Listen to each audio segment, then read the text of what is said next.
오늘 제목이 하나님 경외입니다. 우리가 신앙생활을 이렇게 하다 보니까요. 오늘 본문에서도 그렇지만 하나님이 신앙생활 오래 할수록 그렇게 되기가 쉽습니다. 하나님이 너무 익숙해지셔서 너무나 편안하기 때문에 어느 순간 이렇게 하나님에 대한 그 두렵고 떨림, 그리고 하나님이 주시는 말씀에 대한 지켜 행하려는, 순종하려는 그 모습이 점점 희미해지기가 쉽습니다. 오늘 이렇게 말씀을 이렇게 들여다 보니까요. 왜 하나님께서는 이렇게 유다 백성들을 통해서 돌아오기를 원하시는데 그들은 왜 그 범죄한 길에서 완악함과 그 고집으로 돌아오지 않았을까? 그것을 생각해 보게 되었을 때 하나님을 경외함이 그들에게는 찾아볼 수가 없습니다. 오늘 전도서에 보면은요, 하나님을 경외하고 그의 명령들을 지킬지어다. 이것이 사람의 본분이라고 하셨습니다. 잠언에서도 야훼를 경외하는 것이 지식의 근본이거늘 미련한 자는 지혜와 훈계를 멸시한다 하셨습니다. 그러면 하나님을 경외한다는 것은 어떤 것일까요? 어떤 모습일까요? 하나님께 대한 그 두려움입니다. 하나님을 두려워하고 존경하는 것을 말씀합니다. 그래서 우리가 하나님이 무서워서가 아니라 하나님을 우리가 이렇게 마음에 새기실 때 지극히 높으신 하나님, 온 우주 만물을 창조하신 창조자, 만물의 주관자, 우리 인생의 또 주권자, 우리의 생사화복을 주관하시고 역사를 주관하시며 다스리시는 그 하나님을 대할 때 그 생기는 그 두렵고 떨리는 마음, 이것을 말씀합니다. 그런데 이것들이 점점 찾아보기가 이제 어려운 시대를 우리가 살아가는 것은 아닌가 그런 생각이 듭니다. 자녀들이 부모님을 부모님으로 여기지 않을 때 부모님이 하신 말씀을 듣지 않습니다. 한쪽 귀로 듣고 한쪽 귀로 흘리면서 방종한 삶을 살아가게 됩니다. 그리고 끝내는 후회하는 삶을 살아가게 됩니다. 오늘 본문에서도 하나님을 떠나서 죄악된 길에서 이 돌이키기를 싫어하는 유다 백성들의 고집과 완고함을 우리가 보게 됩니다. 그들의 이 모습을 이사야서는 슬프다 범죄한 나라요 허물진 백성이요 행악의 종자요 행위가 부패한 자식이로다.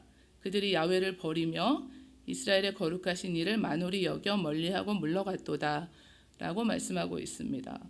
그러니까 하나님을 경외하는 그 모습은 고사하고 하나님을 만홀히 여겼다 이렇게 말씀하고 있습니다. 하나님 말씀에는 불순종하면서 성전에서 예배를 드리고 또 예물을 가져오고 또 자신들에게 할례가 있으면 하나님이 자신들을 안전하게 지켜주시고 끝까지 보호하실 것이라는 이 그릇된 사상이 있었습니다. 그러면서 온갖 영적으로 도덕적으로 이 타락한 삶을 사는 것입니다. 그러니까 말씀과는 무관하게 사는 것입니다. 결국은 하나님의 심판을 받게 되고 포로로 끌려가게 됩니다. 우리가 하나님을 이렇게 믿으실 때요, 하나님을 경외하는 것이 얼마나 중요한 일인가 이것을 보게 됩니다. 그러나 하나님께서는 이렇게 패역한 백성들에게 하나님의 마음을 요즘에 저희들 잘 들으시는 찬양인데요, 여호와께 돌아가자 이 찬양이 있습니다. 제가 그 가사를 잠시 읽어드릴 텐데요. 내 백성이 나를 떠나 돌아섰지만 내 사랑이 내 백성을 포기 못하니 내 모든 것 내어주고 나 그들을 얻으리라. 야훼께로 돌아가자. 우린 돌아서도 그는 변치 않네.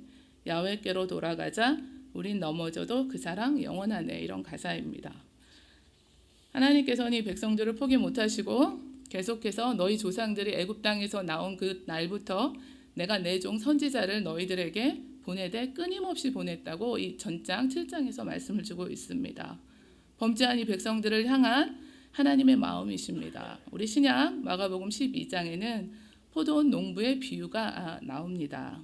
이스라엘 민족을 택하신 그 하나님께서 선지자들을 끊임없이 보내지만 돌이킬 것을 말씀하셨지만 도리어 그 선지자를 죽이고 하나님의 아들 예수님마저 죽이려 했던 유대 종교 지도자들의 이 완악함을 풍자한 비유입니다.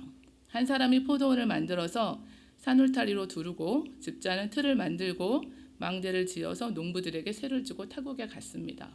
얼마쯤 시간이 지나서 다시 소출을 받으려고 포도원 소출을 얻으려고 종을 보내는데 그 종을 잡아서 때리고 다시 돌려보냅니다. 하나님께서는 다시 다른 종을 보내는데 그도 역시 능욕해서 돌려보냅니다. 또 다른 종을 보내는데 그도 죽이고 성경에 보면은 또 그 외 많은 종들도 더러는 때리고 더러는 죽였다고 기록하고 있습니다. 그러니까 한두 번도 아니고 또 그 외 많은 종들, 정확하게 숫자는 우리가 알 수 없지만 많다는 것입니다. 그러나 다 모두 때리고 죽여서 한두 번도 아니고 하나님 마음을 아프시게 한 것을 볼 수 있습니다.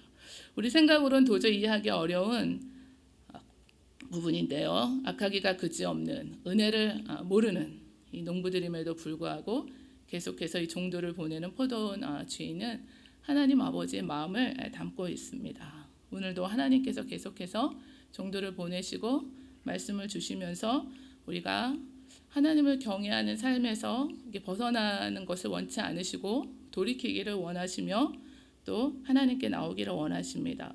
끝내 회개하고 그 악한 길에서 돌이키지 않는 이 농부들은 마지막으로 사랑하는 아들을 보는 포도원 주인의 그 마음도 다 거절하고 아들을 잡아 죽여서 포도원 밖에 내던집니다.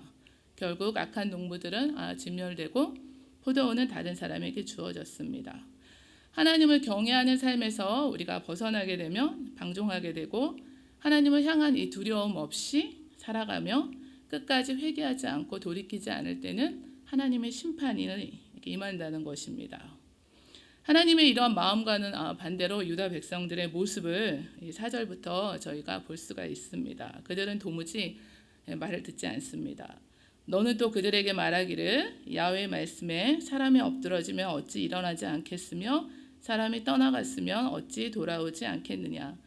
사람이 넘어지면은 그 자리에 계속 있을 사람은 없습니다. 다시 일어나게 됩니다. 일어나야 합니다. 또 어딘가 계시던 곳에서 떠나면 다시 또 집을 나가시면 아침에 나가셨다가 저녁엔 돌아오게 됩니다. 이처럼 돌아오는 것이 마땅한데 영적으로 넘어졌지만 돌아와야 하는데 돌아오지 않는다는 것입니다. 하나님을 멀리 떠나 있으면서도 돌이키지 않는다고 말씀하고 있습니다. 그래서 가만히 저희들이 생각해 보면은요, 죄 때문에 저희가 망하는 것이 아니라 그 죄를 회개하고 하나님께 돌이키지 않기 때문에 망하는 것입니다.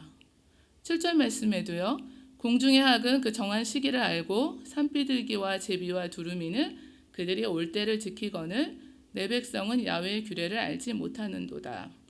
한낱 이 미물인 철새들도 올 때를 돌아올 때를 알아서 지킨다는 것입니다. 그런데 도무지 이 백성은 돌아올 줄을 모른다는 것입니다. 예루살렘 백성이 항상 나를 떠나 물러가면 어찌함이냐. 그들이 거짓을 고집하고 돌아오기를 거절하도다. 싫어했다는 말씀입니다. 그래서 저희들이 신앙생활을 하다 보면은요, 넘어질 때가 있습니다. 하나님 말씀대로 꼭 살고 싶은데 어찌하다 보면 넘어집니다. 그러면은 그때 드는 마음이 하나님께 죄송하고 그리고 그러지 말았어야 되는데 이렇게 후회하는 마음이 들고 다시는 안 그래야지 이런 마음이 드는데 그것과는 전혀 다릅니다. 하나님의 마음을 거절하고 싫어했다는 것입니다. 연약하고 부족해서 넘어진 것과는 다릅니다. 왕이 야훼의 말씀을 버렸으므로 야훼께서도 왕을 버려 왕이 되지 못하게 했다고 사무엘은 사울에게 이야기했습니다. 우리가 하나님을 경외하는 이 삶을 떠나서 우상을 숭배하고 돌이키지 않는 유다 백성들의 모습을 기억하면서 하나님을 경외하는 삶을 끝까지 살아가셔야 될 줄 믿습니다. 악인은 그의 길을, 불의한 자는 그의 생각을 버리고 야훼께로 돌아오라. 나는 의인인데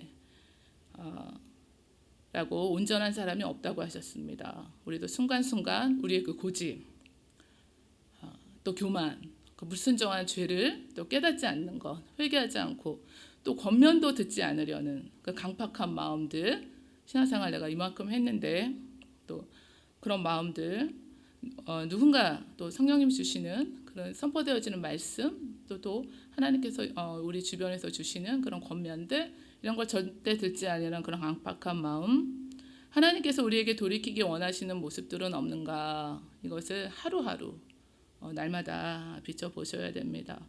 나를 존중히 여기는 자를 내가 존중히 여기고 나를 멸시하는 자를 내가 경멸한다고 말씀해 주셨습니다. 하나님을 존중하는 삶, 하나님을 경외하는 삶은 그럼 어떤 삶일까요? 우리의 삶의 기준을 어디에 두고 살아가는가 거기에 달려 있습니다.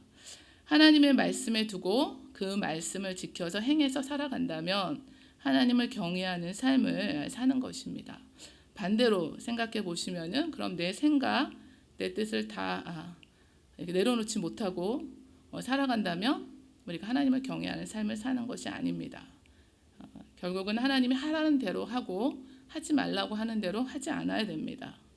주의 말씀은 내 발의 등이요 내 길에 빛이 되기 때문입니다. 그래서 기록된 이 말씀을 통해서 우리가 하나님의 뜻을 다 알려주셨습니다. 우리에게. 성령님께서 이 말씀을 조명해 주시고 우리 오늘 하루 또 매일의 삶에서 이 말씀 붙들고 그 말씀에서 주시는 나에게 주시는 그 하나님의 음성을 우리가 듣고 그 말씀을 순종함으로 하나님을 경외하는 삶을 살게 됩니다. 유다의 요시야 왕은 요시야와 같이 마음을 다하고 뜻을 다하고 힘을 다하여 모세의 모든 율법을 따라 야훼께로 돌이킨 왕은 요시야 전에도 없었고 요시야 후에도 그와 같은 자가 없었더라고 기록하고 있습니다. 8세 왕이 올라서 31년 동안 유다를 다스리면서 성전을 수리하다가 율법책을 발견하게 됩니다. 그 율법책에 기록된 하나님의 말씀을 듣자 그가 옷을 찢고 그리고 그 말씀에 대한 그의 반응이 종교개혁을 단행하고 또 우상들을 다 척결하고 또 행해지지 않았던 그 유월절들을 회복하면서 마음을 다하고 뜻을 다하고 힘을 다해서 모세의 모든 율법을 따라서 하나님께로 돌이켰습니다. 이것이 하나님을 경외하는 삶을 사는 것입니다. 하나님께서는 우리 모두에게 말씀을 주셨습니다.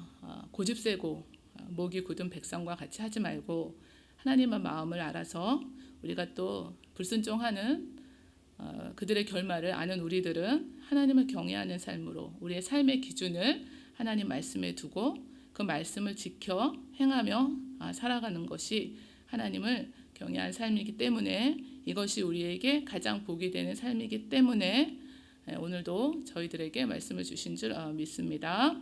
하나님을 경외하는 삶을 사시는 저와 여러분 되시기를 원합니다.